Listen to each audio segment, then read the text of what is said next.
One, two, three. Welcome to Scéalta. My name is Joe Austin. Let me remind you that Scéalta is a joint production between Fáilte Fierce to Hear and Féile Fubble. My guest for this evening is Phil Scraton. And I really should begin this by apologising. We only have an hour. And so to cover all the things that you've been involved in, the things that you've campaigned around, the books that you have written, the theses that you have developed, isn't going to be enough time. So we're going to skirt in and skirt out all the stuff that you, or at least the lots of stuff that you have over the many years that you have either led or taken part in. And I suppose for us, our relationship with you begins, I think, around 2003 when you come to Belfast. But of course, there was an up and coming, battling academic, social worker, social agitator well before then. So where do you hail from originally? Well, thanks very much, Joe, and thanks for the opportunity to speak about my work. I think really if I start at the very beginning, which is I was born on the Wirral, across the river from Liverpool. My mother was a Birkenhead Catholic. Her family had come to Birkenhead, well, Liverpool really, but en route to the States at the time of the Great Hunger, otherwise known as the famine. And they, like many others, had aspirations to go to the States or somewhere far away. But so many of those families became stuck on Merseyside in real poverty.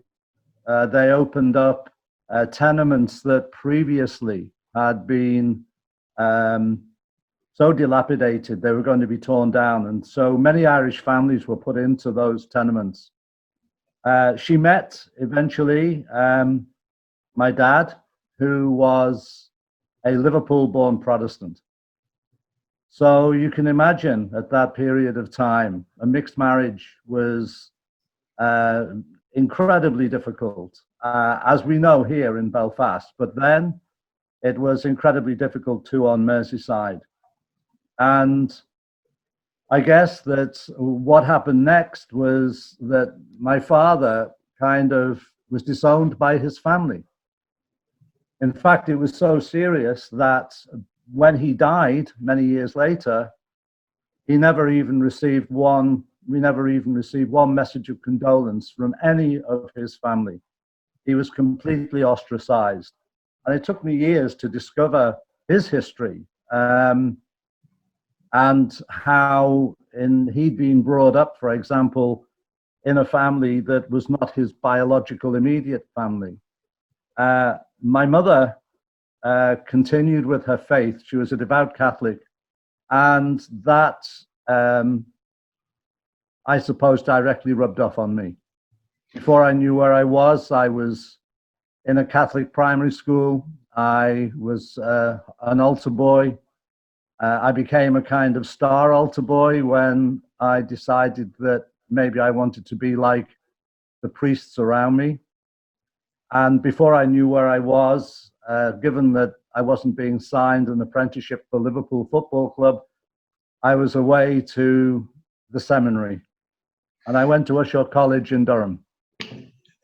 When we look at or maybe we're programmed, working class people are programmed when we come across academics with your credentials, professors and other people who have this, we think that background has been a privileged background.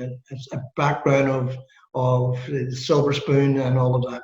What the picture you're painting is really not that. Oh no.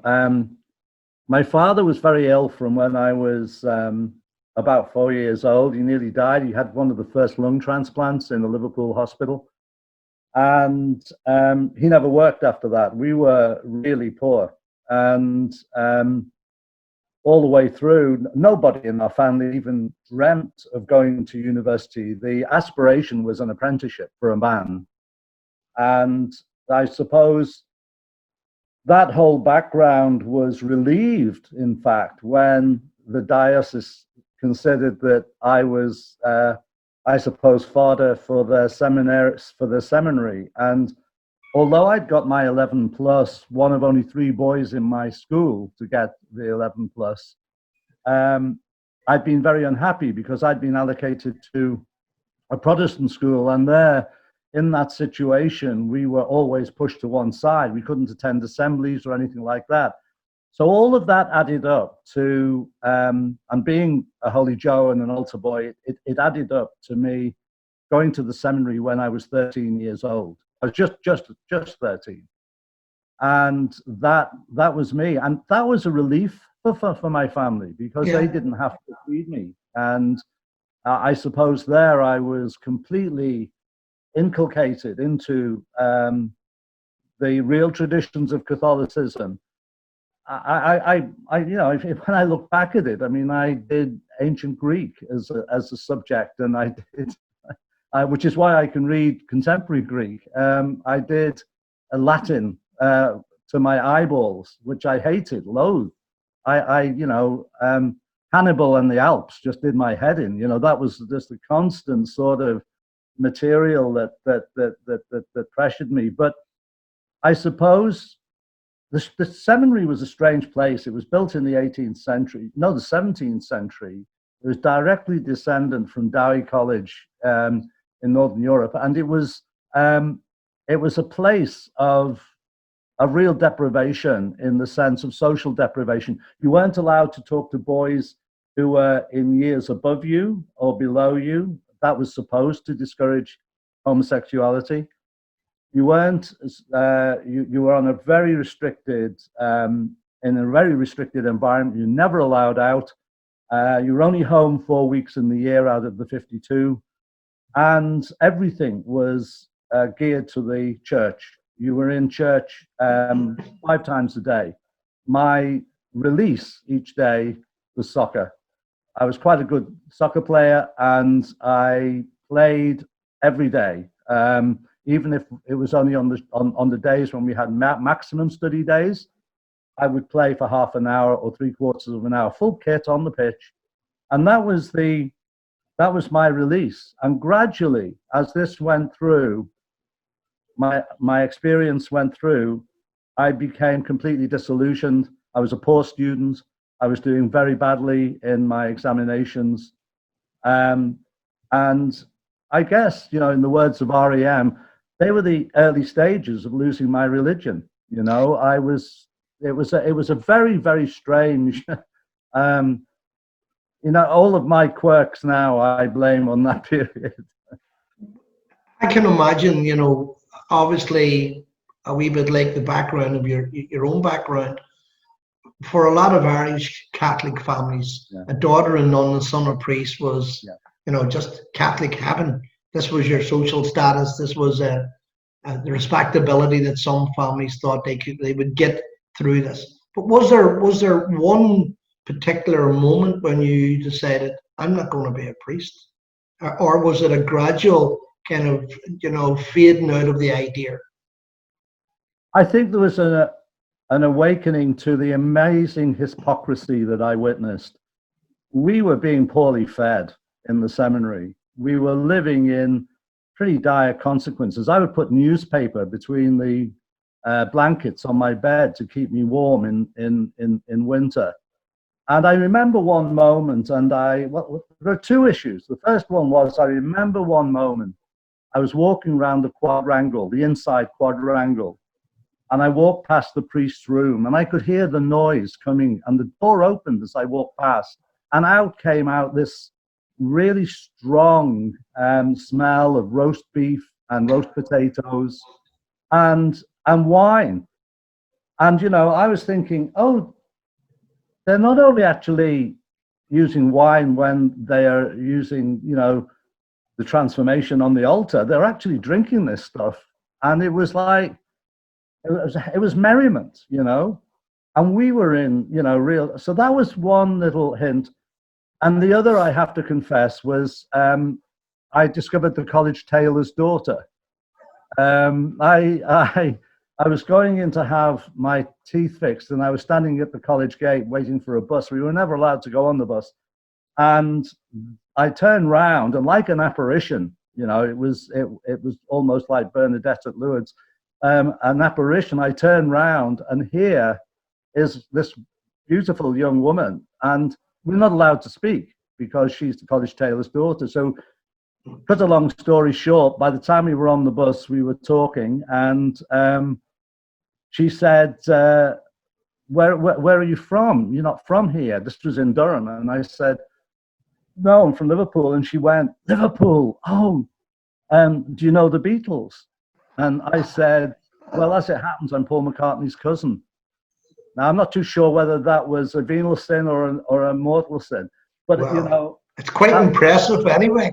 it was. But I've always regretted that I didn't say it was John Lennon. But anyway, the whole point about telling that story is that was the day when I suddenly felt a real attraction to a young woman, and I thought about the denial, and I saw the hypocrisy, and I began to see the seminary for what it was, and that was me. I left in the middle of a year. You leave to go to where? Go back into university, or? No, I went straight back, and I couldn't go back to the grammar school I'd been at because it was been an awful experience too. So I went to a college of further education, and people say that one teacher makes a difference, and I fundamentally believe that. In my case, it was two. Basically, the college said to me, "You're not going to go anywhere. Go and get an apprenticeship." Exactly what my dad had previously said. And one of the teachers there said to me, Bill, you know, I've got this new program coming on government and politics. Maybe you'd like to take it. And we need students. And I knew he was desperate, like, because he wouldn't be talking to me otherwise. So I said, yeah, okay. And then I met, so that happened. And I went home, and when my mum said to me, well, what's happening? I said, I didn't tell her the first part of the story about going and getting an apprenticeship. I said, I've been offered a place on this new program that's going to start. And I never looked back. I became president of the Students' Union in that college. I did 4 A levels, 11 O levels, a whole host of other things. I discovered the subjects that really excited me, and politics was one of them. And then my dad finally, after all these years, was very, very seriously ill. So I had to go and get a job. So I took a job for a year, and then I rocked up to the university, and I was interviewed at the university in Liverpool. I had to stay local for my family. And I was interviewed by Kilroy Silk, who is otherwise known as Kilroy. And oh my God, it was a dreadful interview. And it put me off doing politics at Liverpool, so I did sociology instead. And that was the background.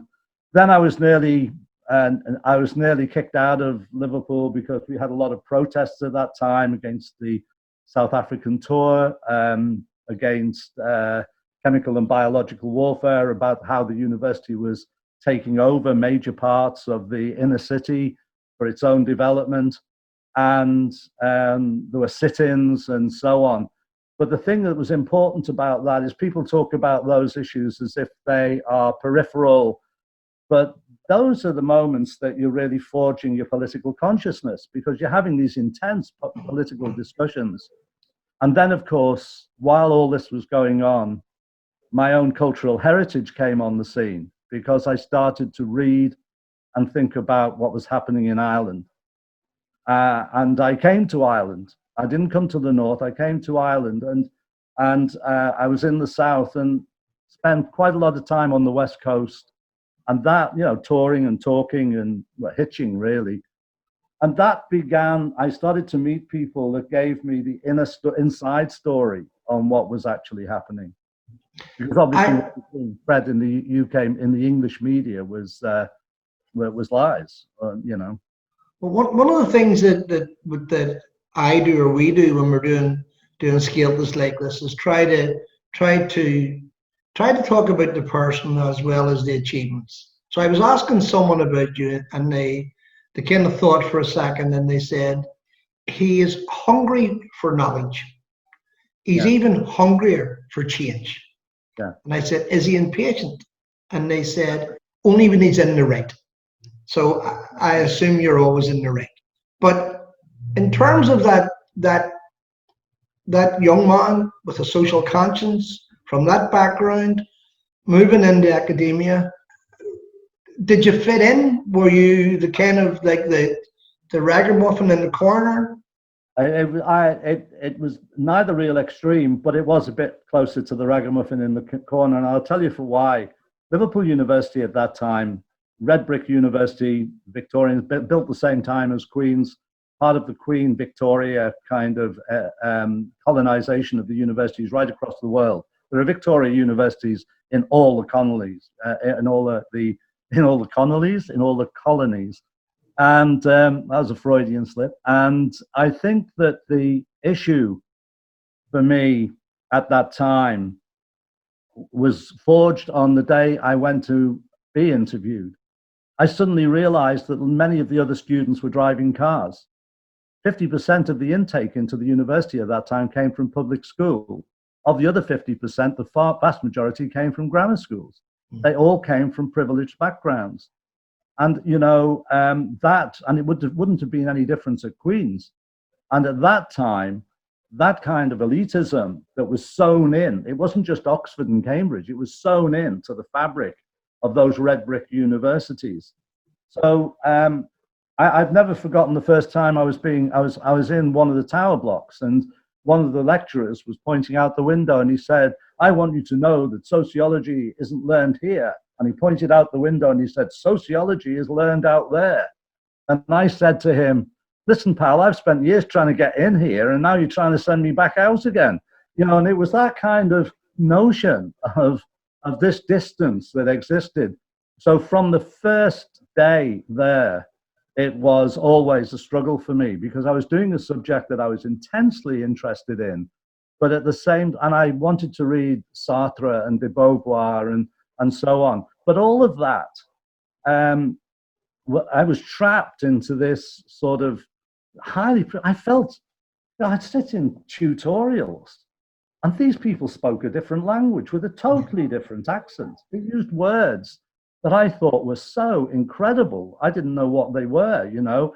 And as they would speak, I would feel cowed. And then about halfway through my university, I thought, hang on, this is a con. These are words. They're not thoughts. They're not ideas. They're just people who they're probably very good at crosswords, you know. And I kind of went through all of that process. But it always left me with one thing, Joe, and it's this. For years after that, I felt a fraud. For years after that, I felt that someone was going to tap me on the shoulder and say, you're not worthy, out of here. And the first instance of that happening was after I'd finished my degree. I wanted to do research, and no one would take me as a researcher. And I was desperate to do research. And the first project, one guy offered me a bit of work on a leisure study in working class Liverpool. And it was kind of interesting, because obviously doing anything with the working class that shows marginalization is going to be interesting, but it wasn't me. And then we had this mass eviction of Irish travelers from the center of Liverpool. And a local priest, who is now a social worker, said to me, would I come down and witness the eviction? I saw brutality that night firsthand that I'd never experienced before. Travelers being dragged out of their trailers in the middle of the night, kids screaming, the expensive trailers being ripped off their moorings, and terrible brutality performed by working class men who were on the day shift at Ford's, hired as bailiffs just for that one eviction. And the police stood by and watched this all happen. And that, to me, that was the first moment that I felt, am I monitoring this? Am I recording this? Or am I should be doing something here. I should be stopping this, but it was impossible. You know, my remonstrations were impossible to break. The police wouldn't let me through the cordon. And that really solidified my initial commitment. And although I was living in Liverpool 8, right in the heart of the Liverpool-born Black community at that moment, for the next 2 years, I was involved directly in working with the Irish Travellers, and we formed the Liverpool Travellers Free School on site with no funding other than funding we could raise. And we had a 3-session day in that school working with traveller children, because obviously the families were desperate for them to have to have the written word. You know, they wanted them to be able to have that, but they didn't want to lose their identity. Now, I know that there is a lot of antagonism towards travellers, and some of that antagonism is justified, like it is with any group in any society. But that brutality stayed with me. And then, of course, I became directly involved in what happened in Liverpool 8 and Toxteth and the policing of Liverpool 8. I want to jump because of time, but I want just, I mean, already at a relatively early age, at the beginning of your academic career, I mean, from an outsider's point of view, you can see that pattern emerging, the fighting of causes that nobody else wants to get involved in, the attempt to use what skills you have developed to defend those who need defended the most. And you talk about travellers and travellers' children, and one of the things that you're currently involved in, or recently involved in, was the rights of children in general, and hard children. So there's an emerging pattern, I suspect. You'll be forever known as the person who defended the voiceless at Hillsborough. You headed up that panel.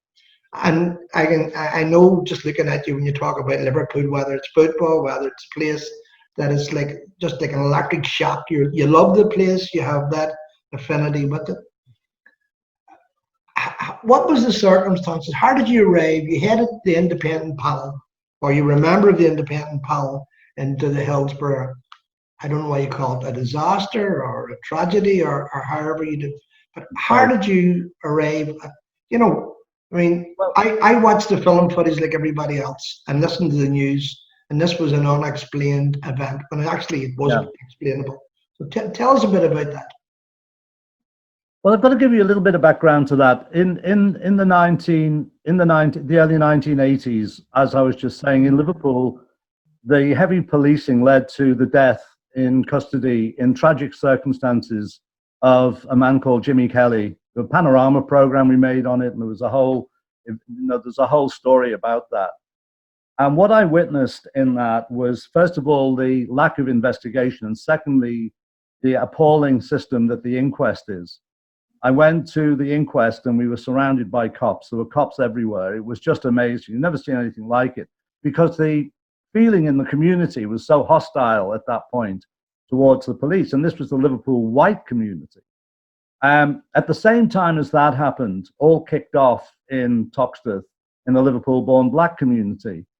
And the whole issue of policing became really preeminent. I decided to work on that and to develop my doctorate out of that, because I believe that doctorates should have a real impact and really have a significance. But I was also already publishing, you know, the book, The State of the Police, was online, the deaths in custody material.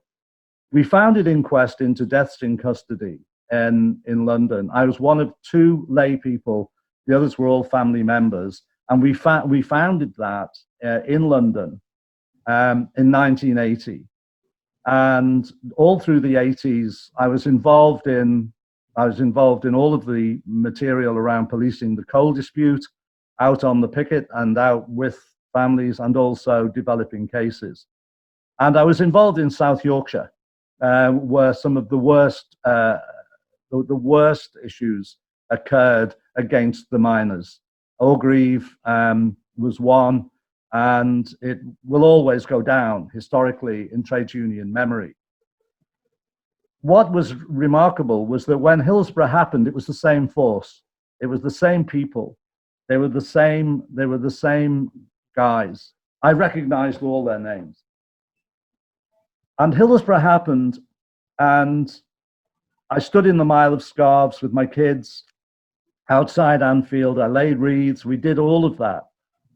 And I came away and I watched how in the very first week, it switched from a tragedy leading to the deaths of multiple people. At that point, it wasn't 96, but it was almost 96, into a blame game. And within a week, Liverpool fans were supposed to have been drunk. They turned up late. They didn't have tickets. All that story was massive.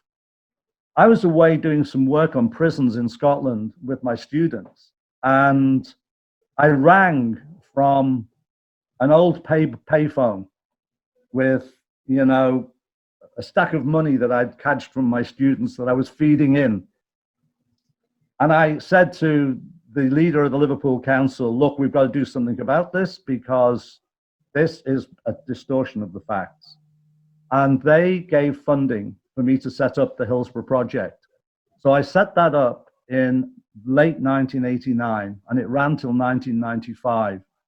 And a lot of people don't know this, but we produced two major reports, contra reports to the government reports. One very early on in 1990 and the other in 1995.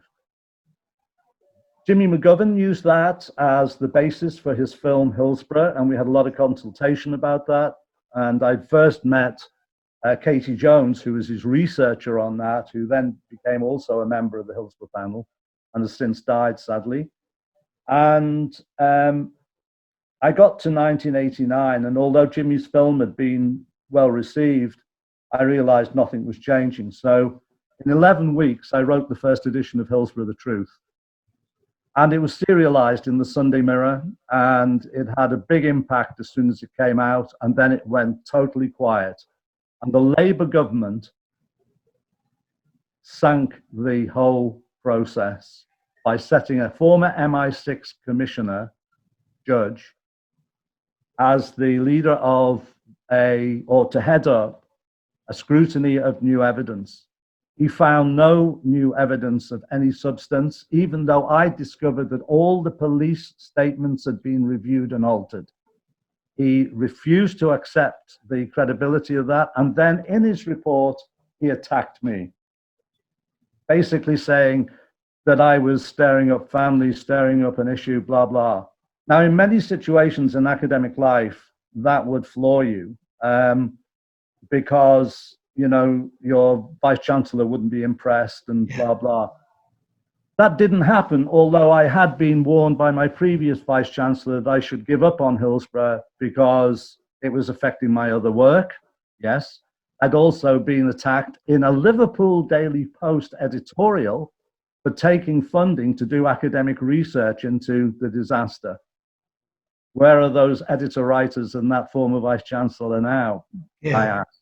But anyway, the real issue was that nothing happened. And that coincided with both our boys having left home. And we decided, where to now? And Belfast, after having set up the centre in Liverpool, having done all that work for all those years, I had to say to all my colleagues, I need to leave the city for a while. To the fairness of the interview panel, I was appointed on a very clear agenda of the research I would do when I was here, and came to Belfast, and that was that sort of phase of the story.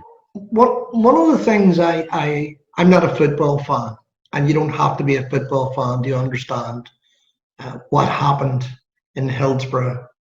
But one of the things that struck me, and I suspect thousands of people, obviously we have nationalists in Belfast and others have been the subject of political policing, police cover-ups, extrajudicial activity, and all of that. But one of the things that struck me was a very early, I don't know if it was a publication of one of your reports, but it certainly was you with a grouping of families. And you were talking about the need for a thorough, open investigation. Yeah. That what had came before wasn't fit for purpose. Yeah. And there was an instinctive affiliation, I think, with people here who were subject or who had been the subject of bad policing and those families. So there was that kind of, yeah, we know what they're going through. We know. And I know that your politics had always been something you brought with you like a rucksack. But was there any shocks for you? Did you, when you began to investigate Hillsborough and you seen the cover-ups, you seen the duplicity, you seen all that? Did you, by this stage, were you just, you're a criminologist by profession, but were you just case hardened, or was it a shock? I think the day that I was down, I got, through a convoluted way, I got access to all of the statements that had been taken, police statements that had been taken in the aftermath of Hillsborough. And I went down to the House of Lords reading room, because you're not allowed into the House of Commons, oddly. But in the House of Lords reading room, I went in, and there in the corner were 12 major files, like you get in, legal boxes. And I took them out and I put them on this massive desk, a desk that went on forever, and I was one of only a couple of people in there, and I think the other person was asleep. And I put them all out on the desk, and they were in no order. And they were statements from the police. And it took me 2 days to get the different versions of each statement into order. There were 2,000 statements. So you're talking about 6,000 in number. And then as I went through them, I began to realize on each page, there would be a line through parts of the statement, then a comment in the corner, not a good statement for the SYP, the South Yorkshire Police. C officer, ask him or her to review paragraphs and so on. Some of those statements had half of their statement removed.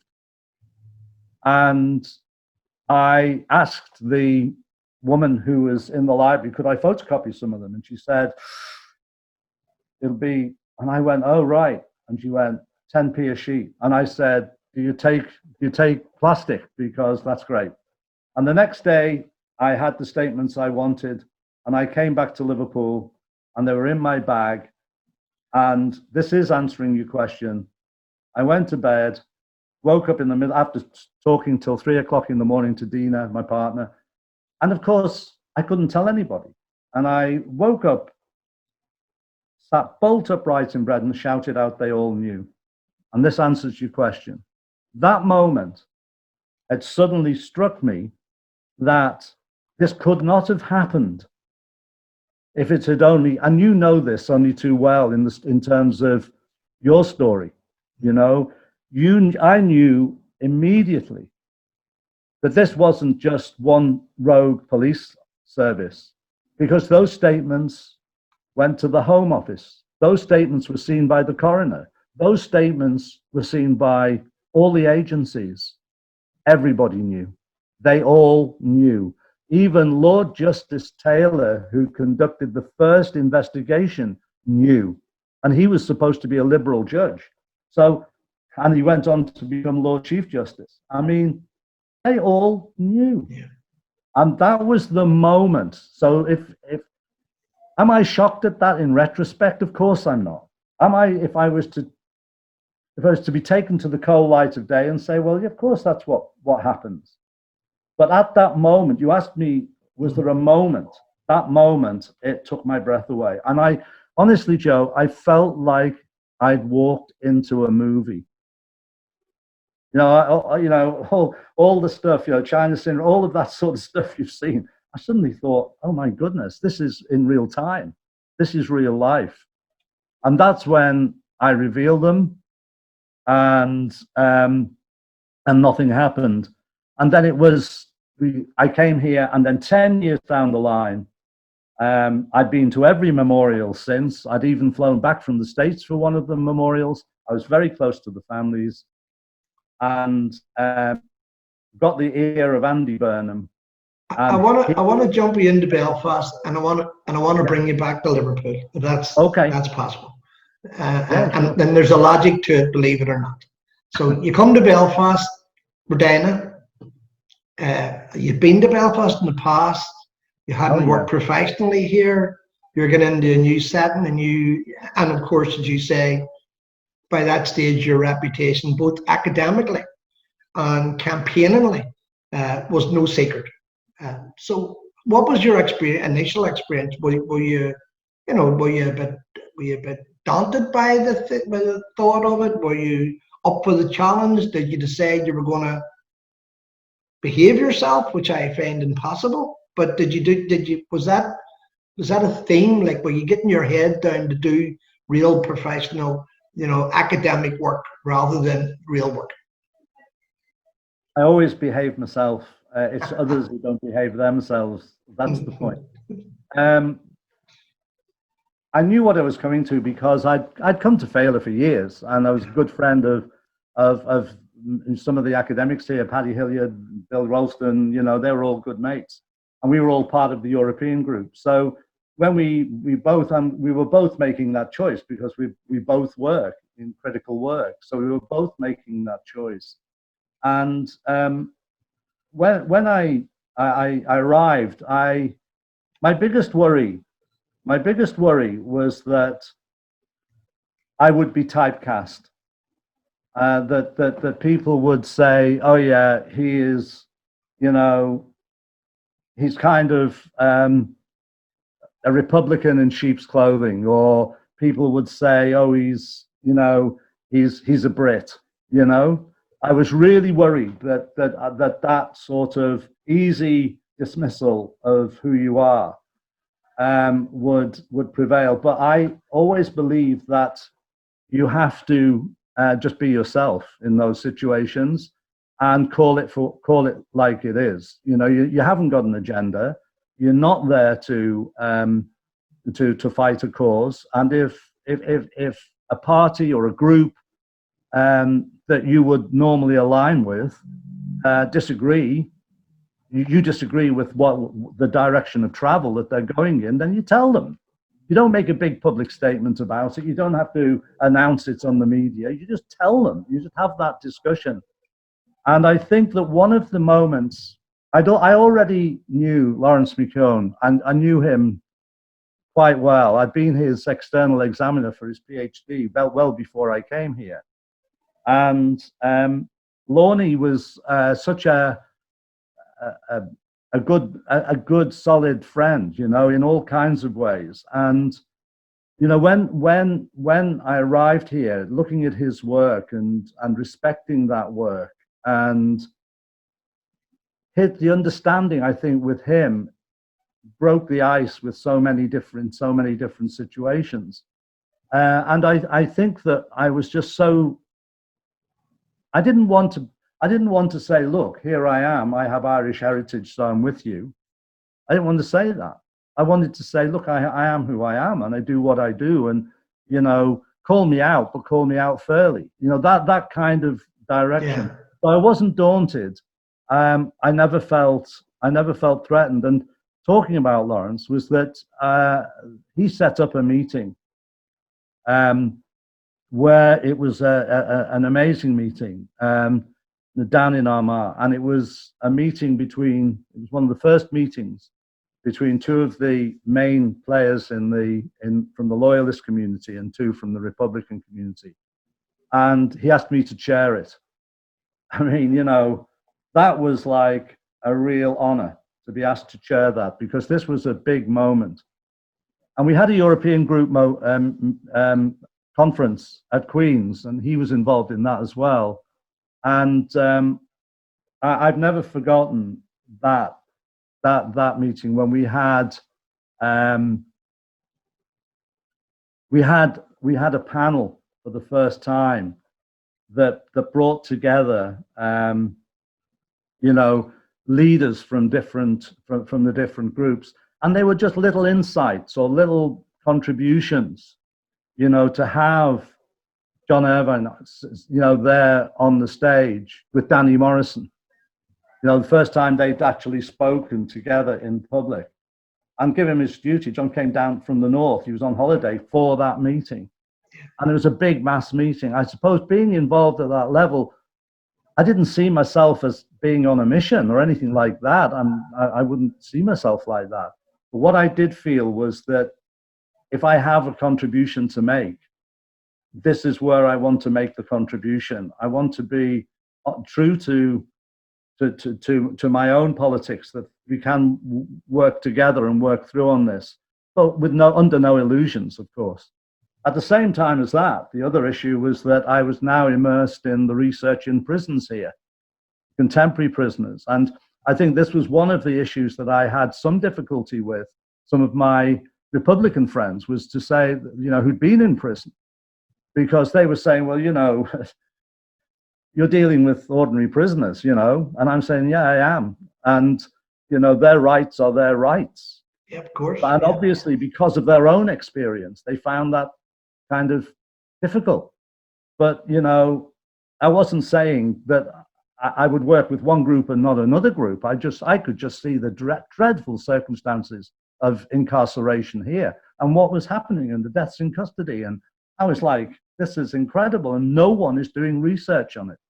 I want to touch on that, and particularly the McGabry situation that you're heavily involved in.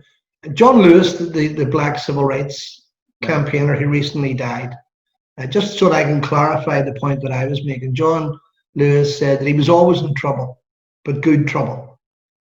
I suspect you're always in trouble, but good trouble. So that was the point that I was making, and you're right to qualify.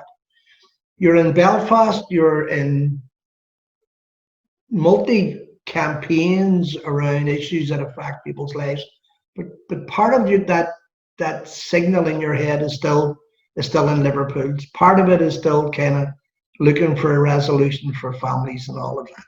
And I have to say this, and and irrespective of who I've asked about you, your modesty is something that everybody says. 2016, you're given the freedom of the city of Liverpool.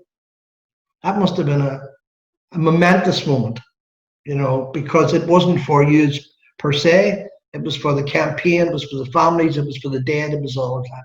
I mean, how did you respond to that? Gobsmacked. I was in the evening. It was at St. George's Hall, which was a place in Liverpool that's iconic for all Scousers, and all the families were there. And it was the same evening as Kenny Dalgleish and Marina Dalgleish, for different but both important reasons. We're getting the freedom of the city, and Kenny, being modest, refused to speak and asked me to speak on all our behalf. And I've never forgotten the moment. I don't take honours. I'm not interested in honours. But this was different. This was the families who campaigned for it. I've never forgotten the moment that it was announced, and I stood up to walk to the stage, and the whole place erupted. And all the families were there. My family were there. The boys had come over from Berlin. My little niece was there. My little granddaughter was there. And it was like, I walked up and I looked at them all, and I just thought, this is incredible. This is far more important than university degrees. This is far more important than anything else. And it was just the respect, I suppose, that was mutual. But again, as I said at the end of that, I would trade all of this to have those 96 lives back. Of course. And we cannot say, Shankly never meant it this way, but when he said football is more important than life and death, he didn't mean it that way, literally. He was from a working class Glasgow background. He would know only too well. But no, I just felt this was something that was entirely different. And it was. There's a photograph of me on the bus going back. I didn't get a taxi. I'm on the bus going back to my friends where I was staying, and Dina's sitting next to me. And I got on the bus, and one of our friends who'd come up with us, she was on the bus, and she said, "Do you know who this man is?" I said, "Janet, sit down." And then all the bus erupted in applause. And that was great.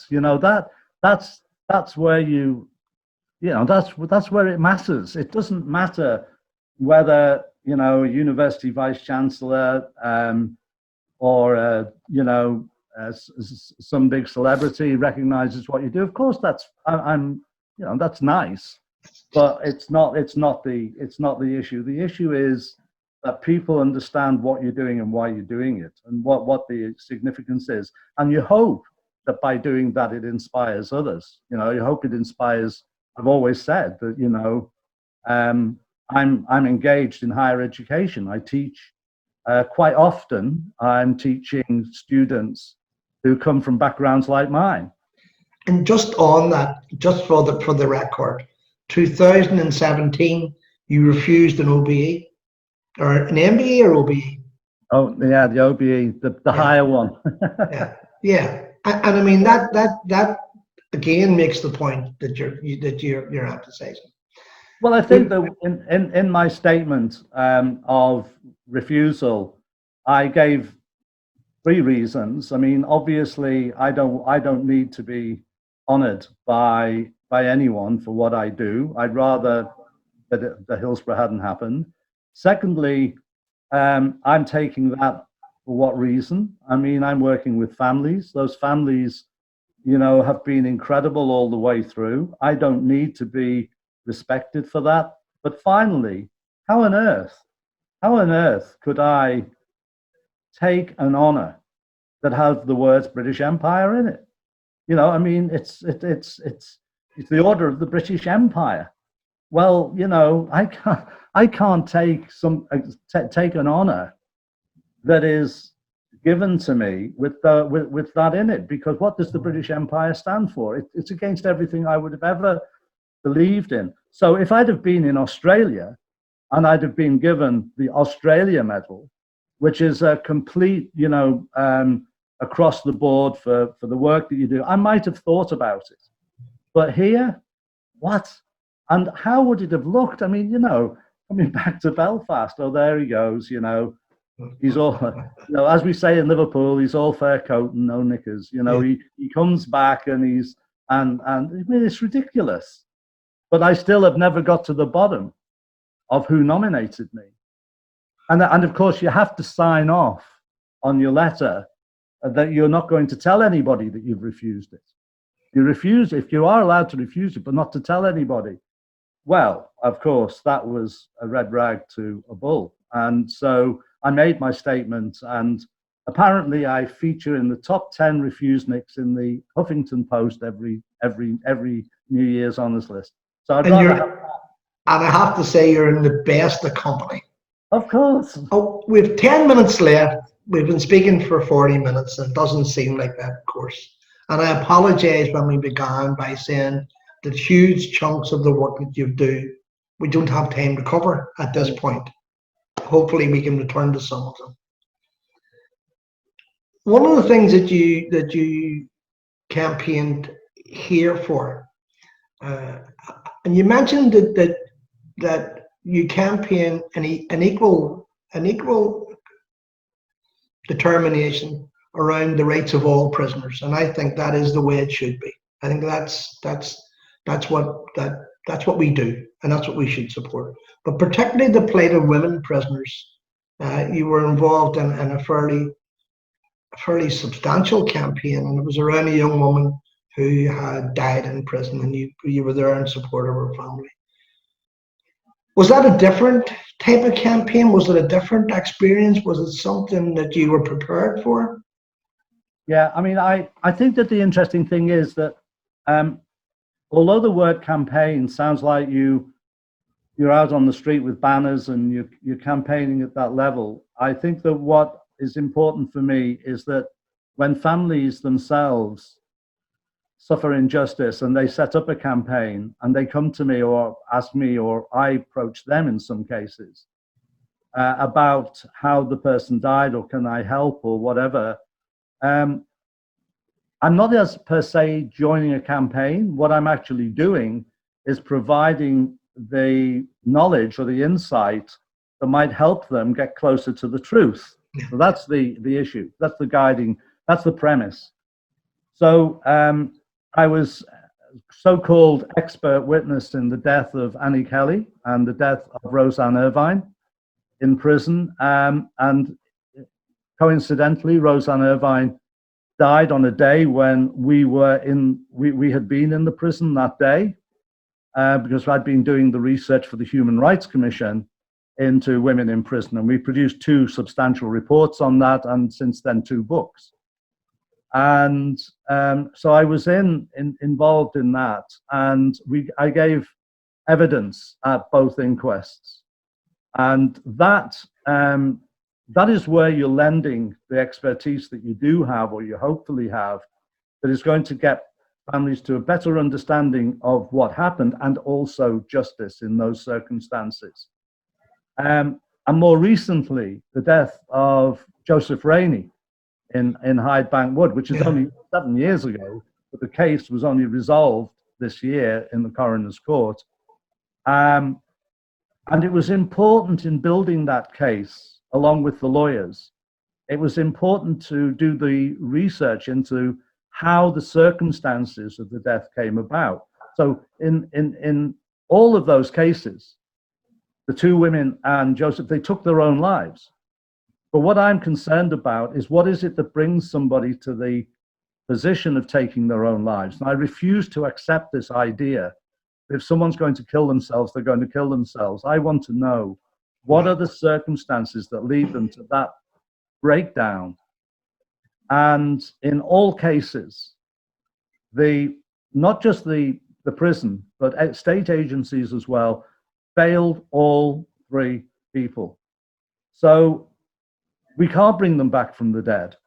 But what in-depth research and understanding of those cases can do is to prevent the next death. And so that is the reason, that is the point of doing the work. But the resistance is always great, because these are institutions that feel that they have a lot to lose. I actually don't believe they do. I believe they have a lot to gain. Yeah. They have a lot to gain by keeping people alive. They have a lot to gain by helping people. But the point being, of course, in all those 3 cases, none of them should have been in prison in the first place. They were put at risk. And so it's a more complex discussion. Having said that,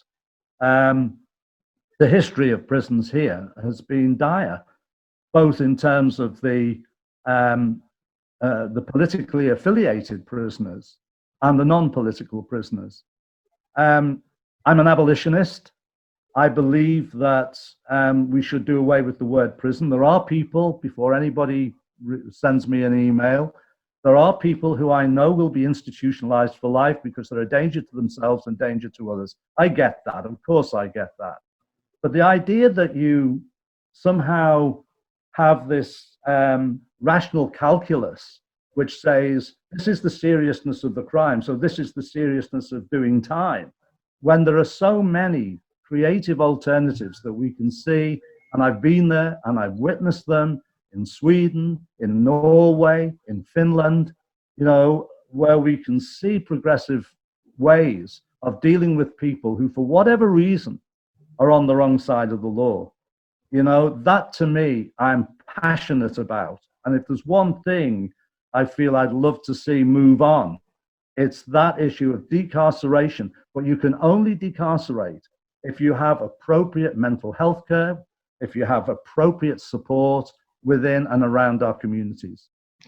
I want to ask you 2 last questions, and the time has flown by, I have to say.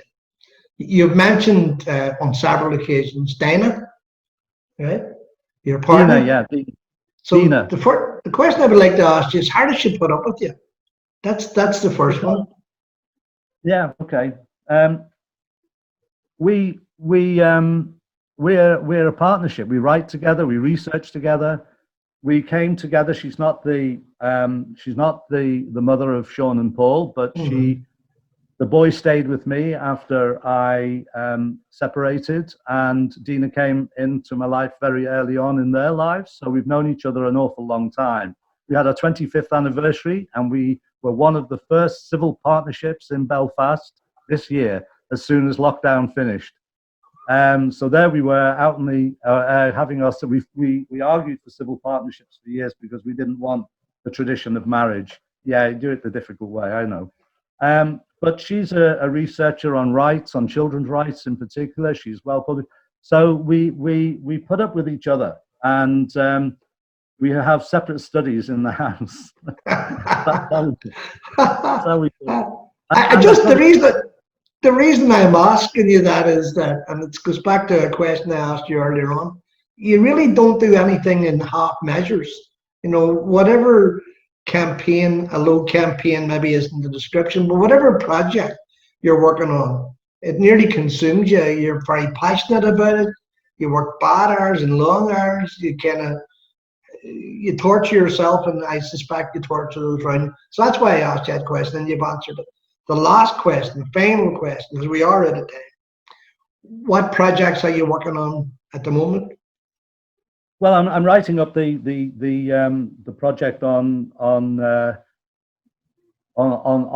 what basically was a no wash protest and the hunger strike. So I'm writing that up for that group. I'm working on an international comparative project on deaths in custody with colleagues in Australia and in the South. Dina and I together are producing the children's version of Hillsborough the Truth, because we believe it's young people should be able to read this in schools. I have a book with her that is on children and young people, which we're contracted to produce. It's called it's on childhood and justice, and it's based on, much of it is based in the North. And I just want to say one thing, and that is that I never feel that I succeed, actually, because I have so many people who write to me. Only this week, I have so many people who write to me, and they send me the details of their cases, and they're dreadful cases, they're shocking cases. And I have to write back to them and say, I don't have the hours in the day to even read the material. And that, to me, is, so you always have this sense, I always have this sense that there is more to be done than I can do. I've had a pretty serious bout of illness since Christmas that came out of nowhere, and that knocked me sideways for a while. But, you know, I just have that, I suppose I just have that view that you can only do what you can do, and you can only do it in the time that you have. Well, let me just say this as someone who's known you for a while, and I knows your work. You know, I think you've been hard on yourself. I think maybe that lack of achievement that comes from your Catholic background. I think you're right. I think there is only so much that you can do. But what you do is you encourage others to do. So, yeah. I mean, you know, for our sakes and for your sakes, you know, take it easy. Take it easy. Yeah, and I will. And I never even got into talking about the significance of music in my life. Well, that's the trick of these interviews, because what I always do is I always leave a wee thread that we can return on. So we'll return to your music, to your reading, to your walking. I don't know why you still walk. You were a fairly substantial walker. I know you've been ill. Yeah. Snow and ice climbing, the whole lot. And kayaker. Kayaked out to Clare and back and all of that, yeah. Well, we're going to return, and we're going to cover all of those. Okay. So this will be Phil Scraton Mark II. So for today and for the program and for being the guest, thank you, Garamila Mayagat, and we will see you when we come back to you. Thank you. Thank you. It's been a real privilege. Thank you.